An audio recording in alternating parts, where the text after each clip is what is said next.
If you're still confused about which affordable and amazing contour product you should go for and which is the best contour brush to invest in, something that's affordable and something that'll last you for around 3 to 4 years, then this video is for you. And if you want to learn contouring the easiest way, then keep watching. Starting off with the contour product, I've already recommended this one multiple times, but again, I'm recommending the same one. It's from e.l.f. It's their Camo Liquid Bronzer and Contour. I'm in the shade Tan. It's that perfect shade for brown skin girls. This is the best contour product to exist. This is exactly like your Rare Beauty Soft Pinch Liquid Contour. So easy to blend, perfect for beginners. Get this one.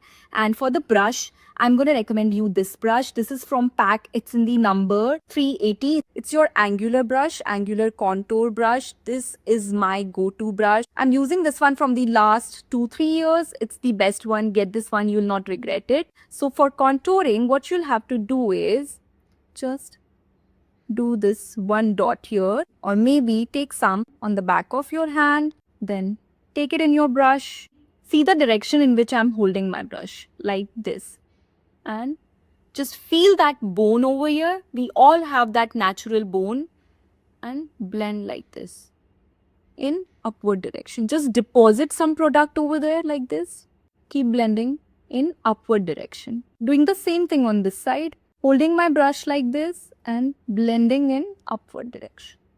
You have to follow these two things when you're blending your contour. So you have to go in upward direction like this and in this direction, in tapping motion. For your jawline, just use the rest of the product like this. Just keep swirling your brush. See, it instantly gives that shadow to your face. And the rest of the product on your forehead, push it on your hairline. And if you ever feel that it's getting messy over here, then just take your concealer and do this. It's a quick fix. This step will give you even more chisel face. Look at this part. Contour, blush and highlighter. That's how it looks like after adding powder and everything. Look at it. Love that contour. That's it. Let me know in the comments what you guys think.